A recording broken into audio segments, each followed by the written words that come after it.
11:30 खां पोइ के रैली के जलसे के धरणे मां घर पुॼंदो आहियां तॾहिं हू सुतल हूंदा आहिनि। सुबुह जो जॾहिं आउं निकिरणु लॻंदो आहियां त वरी हू वञी चुका हूंदा आहिनि कॉलेज या स्कूल या कमकार सां। तंहिंजे करे हिनखे लाथम जे पोयां वरी मुंहिंजे पोयां को न को ॻाल्हि ॿोल जारी रखंदो आहे। पोइ वरी माइक में तव्हां ते आवाज़ कोन पुॼंदो आहे। कंहिंखे न कंहिंखे पोयां ख़बरूं चालू करण जो शौक़ु हूंदो आहे। ॿिया हलूं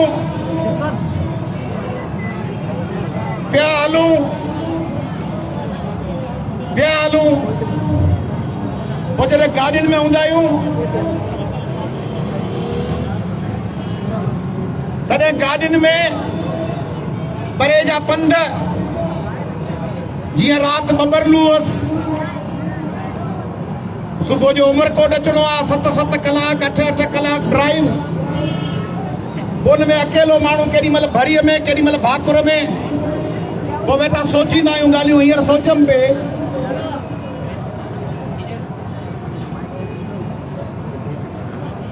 हितां शादी पलीअ खां ईंदे सूफ़ी खां ईंदे सोचम त ही जेके सिंध में 200 माण्हू वेठा आहिनि MNA MPA हुकुमरान वज़ीर नाज़िम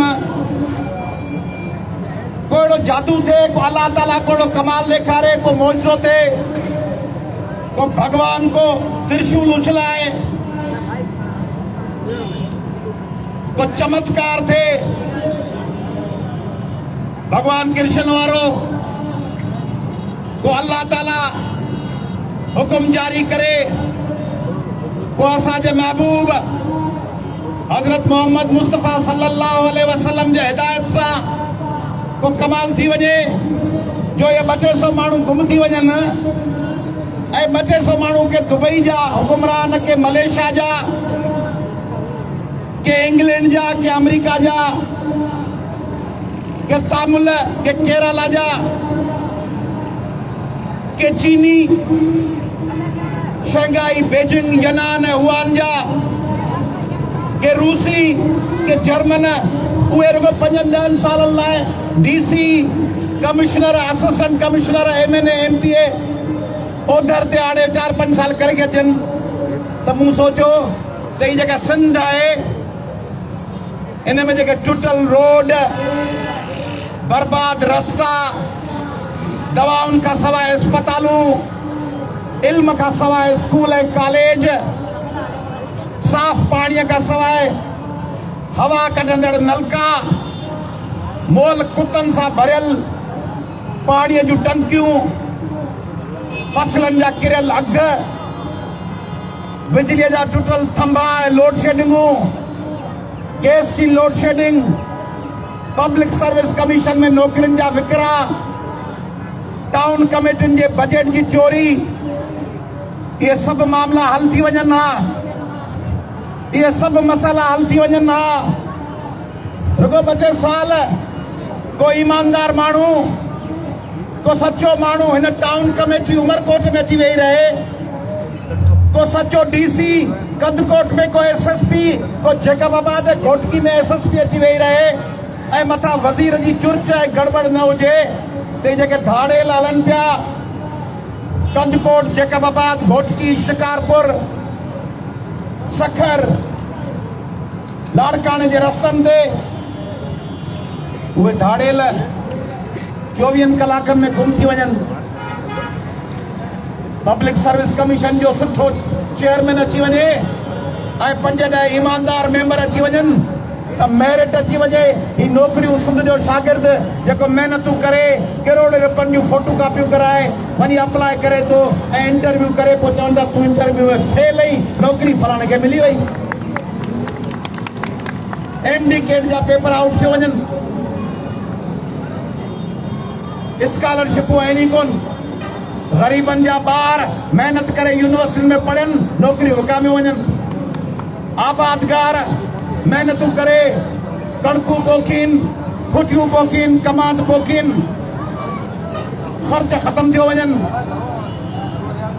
माण्हुनि वटि पंहिंजे गुज़र सफ़र लाइ 3 वक़्तनि जी मानी कान्हे। इन करप्ट निज़ाम जे करे उन जे मथां हिकिड़ो करप्शन, बुख, बेवसी, चोरी, डाको, धाड़ो मथां पंहिंजो पाणी था बंदि कनि। ऐं पाणी बंदि करण लाइ दलील कहिड़ो था ॾियनि त अपने हिस्से का पानी लेंगे। बाबा जॾहिं सिंध में 80 सैकड़ो खोट आहे पाणीअ जी, जॾहिं पाणी आई कोन्हे त कहिड़े हिस्से मां पाणी खणंदो? बिजली कटी पई हुजे मथां ऐं माण्हू चए आ पंहिंजे हिस्से जी बिजली थो खणा, पंहिंजे हिस्से जी बिजली आहे, बिजली असांजी कटी पई आहे, तूं पंहिंजे हिस्से जी पिणे जी खणंदे या किथां खणंदो? हा, हीअं हुजे हा, सिंध में 100 सैकड़ो पाणी हुजे हा, पंजाब में हुजे हा, पोइ बि तव्हीं चओ हा त कैनाल था कढूं, पोइ बि तव्हांखे कोन कढण ॾियूं आहे। छो त हींअर खणी 100 सैकड़ो हुजे, मथे साल पाणी जी खोट थी वञे, पोइ 10 सालनि में हिकिड़ो दफ़ो बोर्ड ईंदी आहे, उन बोर्ड में तव्हीं चओ पाणी जाम आहे, तव्हीं कैनाल कढी छॾियो, चओ सिस्टम में पाणी आहे, बाक़ी 9 साल वरी पाणी हुजे ई न। पोइ 9 साल तव्हां जेके कैनाल कढिया हूंदासीं बंदि करे ॾींदव, उहे पिया वाहींदव ऐं वाहींदव पिया त हेठि पाणी पुछड़ी में अची वियूं, पुछड़ी में पाणी हूंदो ई कोन। तंहिंजे करे सिस्टम में पाणी हुजे या न हुजे, दरिया में पाणी कॾहिं दरिया उथलू नहीं अचे। अगस्त में, सितंबर में, जून जुलाई में उहो हूंदो 2 महीना। कैनाल त ठाहींदो अथई 12 महीननि लाइ, 2 महीननि में तव्हीं चवंदो सैलाब पियो अचे, कैनाल ठाहियूं था। सिंध में के ॼट हूंदा जेके चवंदा हा दा पाणी जाम आहे, ठाहे छॾियो। असांखे ख़बर आहे त जुलाई अगस्त खां पोइ पाणी हूंदो ई कोन।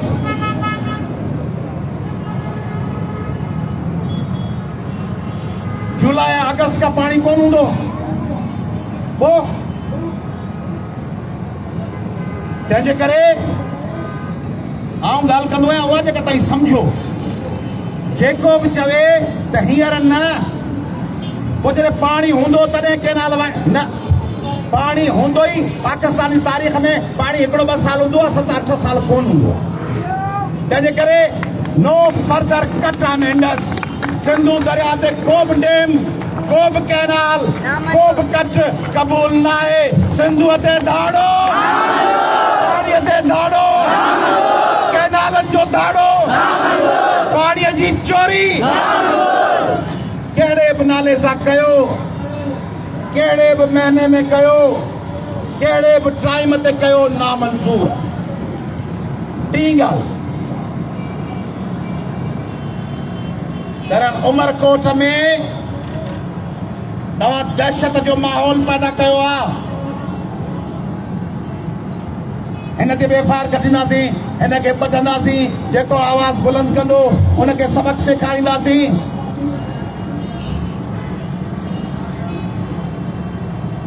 अमरकोट आहे, सिंध जो शहर आहे, अफगानिस्तान जो शहर कोन्हे। अफगानिस्तान जो काबिल, कंधार ऐं जलालाबाद कोन्हे, जो माण्हुनि खे दहशत ज़दा था कयो, माण्हुनि खे डिॼारियो था, माण्हुनि खे ख़ौफ़ था ॾियारियो। सिंध जा 7 करोड़ माण्हू आहिनि, रस्तनि ते करोड़े माण्हू वेठल आहिनि। अहिड़ी ॻाल्हि कयो जो अमरकोट मां निकिरी वरी लंघे सघो शादीपल्ली ऐं सूफी ऐं मीरपुर ख़ास ऐं हैदराबाद मां। अहिड़ी ॻाल्हि न कयो जो रस्ते ते रोके माण्हू पादर हणंदो। अहिड़ी हरकत न कयो जो हितां न पुॼो वरी हुतां फिरो मीरबाग गोरचाणी खां त वरी ठिकड़ी ते माण्हू जले बीठा हुजंदो। उन्हनि खे त कोन ॿधी सघंदो, उहे त ॿिए ज़िले जा आहिनि। हिते माण्हू खे ॿधी को एसएसपी हिकिड़े ज़िले में माण्हुनि खे धकाणी हलियो वञे, वरी जे वञे पुॼे हाई कोर्ट कराची ऐं सेशन कोर्ट हैदराबाद, उते चढ़ी वञे वरी वकीलनि जो वर, वरी वकील अची पादर हणनि त फलाणो एसएसपी हो जे माण्हुनि खे कुटियो। तंहिंजे करे जेको गड़बड़ करे उनजो फोटो कढी पखेड़ियो सिंध में। हिन माण्हूअ कैनालनि ख़िलाफ़ जदोजहद कंदड़नि ते ज़ुल्म कयो आहे, तशद्दुद कयो आहे। उहो फोटू रुगो सोशल मीडिया ते पखेड़े छॾियो। उहो असांखे क़ौमी कारकुननि खे कॉमप्रस कारकुननि खे, सियासी कारकुननि खे, वकीलनि खे मिलंदो, उहो माण्हू ईंदड़ सालनि जा साल पादर खाईंदो ऐं थुक खाईंदो ऐं पुटा खाईंदो रहंदो।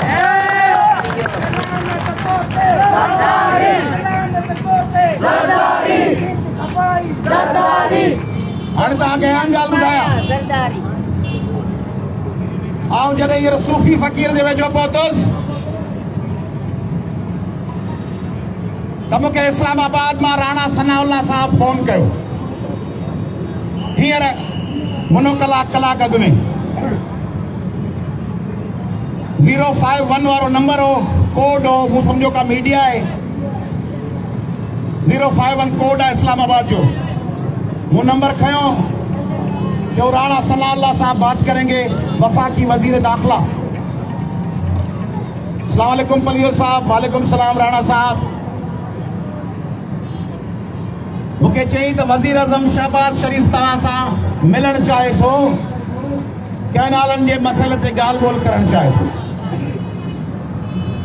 मूं चयोमांसि राणा साहब, कंहिं नालनि जे मामले ते सिंध में सख़्त नाराज़गी, सख़्त कावड़, सख़्त दुख, तकलीफ़ ऐं बेचैनी आहे। तव्हां कंहिं नालनि जो मंसूबे जो ऐलान कीअं कयो? चई त इन ई करे वज़ीर आज़म साहब मुतमन्नी आहे, ख़्वाहिशमंद आहे त तव्हां सां मुलाक़ात कजे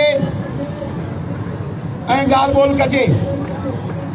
ऐं चई त जेकॾहिं तव्हां को वक़्तु ठाहियो मुख़्तलिफ़ धुरियुनि जो ऐं उहो वक़्तु मिलणु चाहे ऐं मिली सघे त हुन सां मुलाक़ात कराइजे। मूं चयोमांसि राणा साहब, तव्हां ऐं पीपुल्स पार्टी इक़्तिदार में शरीक आहियो। तव्हां हिन वक़्त ते इहो फ़ैसिलो करे सिंध खे सख़्त तकलीफ़ में आंदो आहे। तंहिंजे करे मामिलो सफ़ा आसान आहे। तव्हीं कैनाल ख़तमु करण जो नोटिफिकेशन जारी कयो, ऐलान कयो। मामिलो सफ़ा सवलो पियो आहे।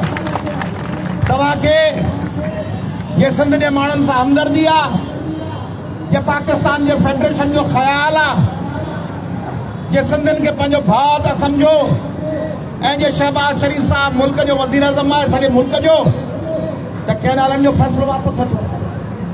ऐं ॿियो मूं चयोमान त सिंध जे समूरनि धुरियुनि, हालांकि का मीटिंग कान थी आहे, पर उन धुरियुनि पारां मूं इहो जुमिलो चयो त असां धुरियुनि जो इहो गॾियल फ़ैसिलो आहे त कैनालनि जे बारे में जदोजहद, तहरीक, ॻाल्हि ॿोल ऐं फ़ैसिला साज़ी सभु धुरियूं इज्तिमाही राय सां कंदियूं, सभु गॾियल फ़ैसिला कंदियूं। सिंध जो गॾियल फ़ैसिलो आहे त कैनालनि जो फ़ैसिलो वापसि वठो।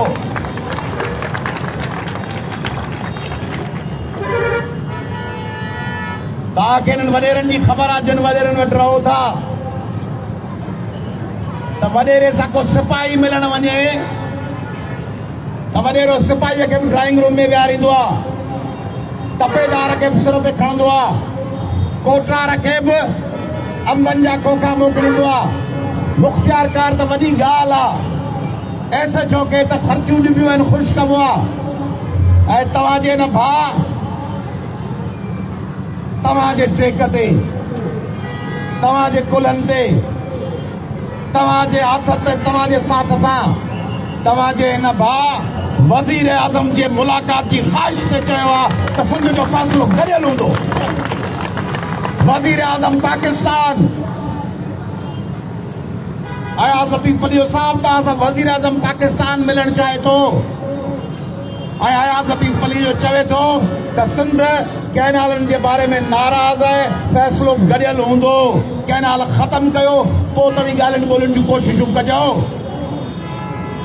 सवली ॻाल्हि आहे न। हीउ बिलावल साहब हैदराबाद में तकरीर कई आहे, हीअं कंदो पोइ हूअं कंदासीं, पोइ हीअं कंदो पोइ हूअं कंदासीं, पोइ हूअं कंदो।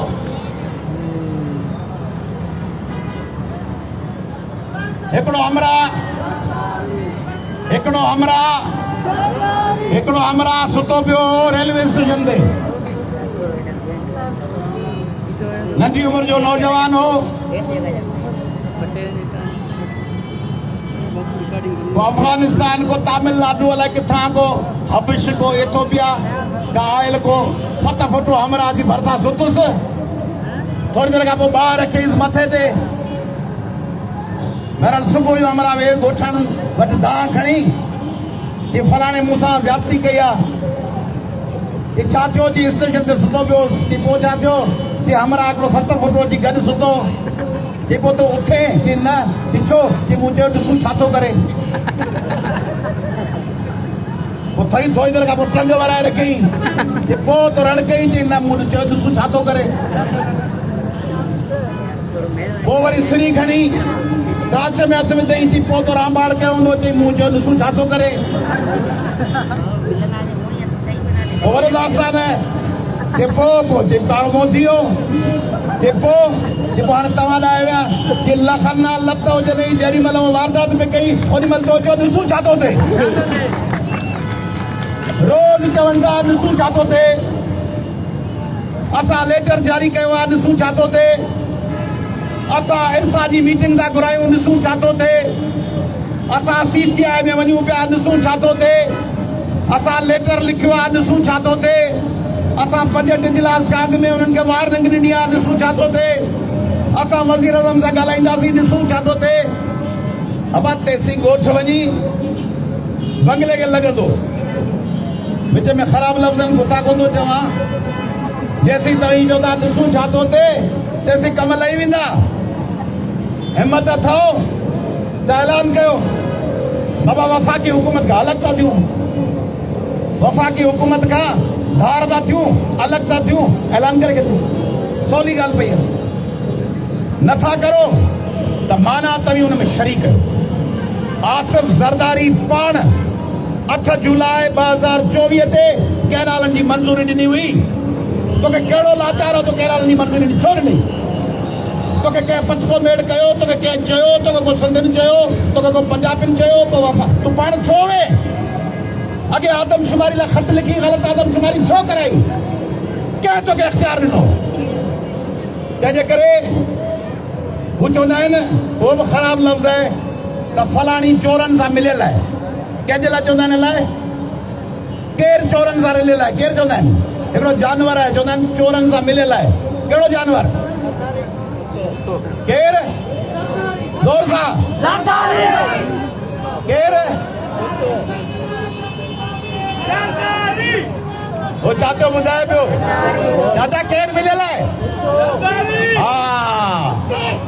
हा त चोरनि सां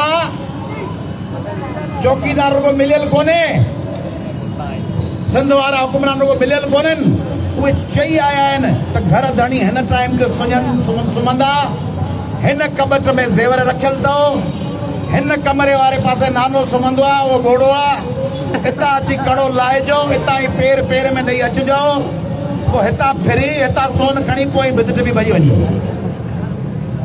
चोर जेके जेब कतरा हिते मथे मथां हुजनि उहे जेके खीसो कटींदा आहिनि उन खां अॻु में जेब कतरनि जो जेको माण्हू हूंदो आहे सो चवंदो आहे बाबा पंहिंजे पैसनि जो ख़्यालु कजो माण्हू यकदमि खीसे ते हथ हणंदो आहे जेब कतरो ॾिसंदो पियो आहे त कंहिं हथ आयो आहे माना हिन जे खीसे में पैसा आहिनि पोइ उहो जॾहिं चोरी कंदो आहे ऐं जे पकड़िजी पियो त उहो ई अॻियां ईंदो आहे उहो चवंदो आहे पहले हिनखे पुलिस जे हवाले था कयूं ॾाढियूं 2 थपड़ूं हणी गाॾी में विहारे अॻियां खणी हलियो ईंदो आहे अॻियां वञी लाहे ॾींदो आहे तंहिंजे करे ही हुननि सां मिलियल आहिनि हिननि हुननि खे चयो आहे त अची तव्हीं कैनाल ठाहियो सिंध माठ हूंदी सिंध माठ कोन थी सिंध ही मलंग माण्हू बीठा आहिनि उमरकोट जा हज़ारनि जी तइदाद में ही सिंध जा आम माण्हू आहिनि इहे निकिरी आया आहिनि इन्हनि हुननि खे छितो करे छॾियो आहे त सिंध त माठ आई कान्हे सॼे सिंध जे शाहराउनि ते धरणा आहिनि सिंध जे हर रोड ते धरणा आहिनि आउं राति ॾिसंदो वियोसि ॾिसंदो आयो आहियां बबरलू रुगो न नौशहरा कंडियारा मोरो जामशोरा कश्मीर कंदकोट ठुल जिते किथे हज़ार गैरतमंद सिंधी रस्तनि ते वेठा आहिनि बिना हथियारनि जे बिना लठ धुके जे बिना छेड़े जे पुरमन वेठा आहिनि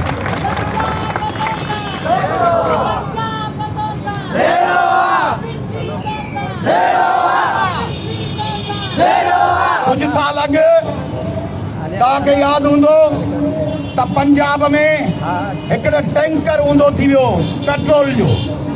ॻोठनि जा सभु माण्हू आया ऐं हुन पेट्रोल जे टैंकर मां तेल चोराइण शुरू कयूं। तेल चोराए केलाड़नि में भरे विया। हिकिड़नि भरियो पिए त बाहि लॻी वई, उहे सड़ी विया। ही सिंध अथव। अरबे रुपयनि जूं गाॾियूं रस्तनि ते बीठल आहिनि। कराची, हैदराबाद, नौशहरा, बबरलू, कंदकोट, हिकिड़ी गाॾीअ मां के 5 रुपए जो सामान न खयो आहे, के ड्राइवर खे लपाट नहीं आहे। ऐं उन्हनि खे पाणी पियारीनि पिया, उन्हनि खे मानियूं खाराइनि पिया, उन्हनि खे तंबुनि में विहण ॾियनि पिया। हू चवनि था असांजो जहिड़ो वफ़ाक़ी हुकूमत आहे हिननि मिस्किन ड्राइवरनि सां न आहे। इहा आहे सिंध। तंहिंजे करे सिंध वासियो, उमरकोट वासियो, ताज़ो ॿिनि इम्तिहाननि में तव्हीं पास थिया आहियो। 100 मां 100 मार्कूं खयूं अथव, तव्हांखे मुबारकूं हुजनि।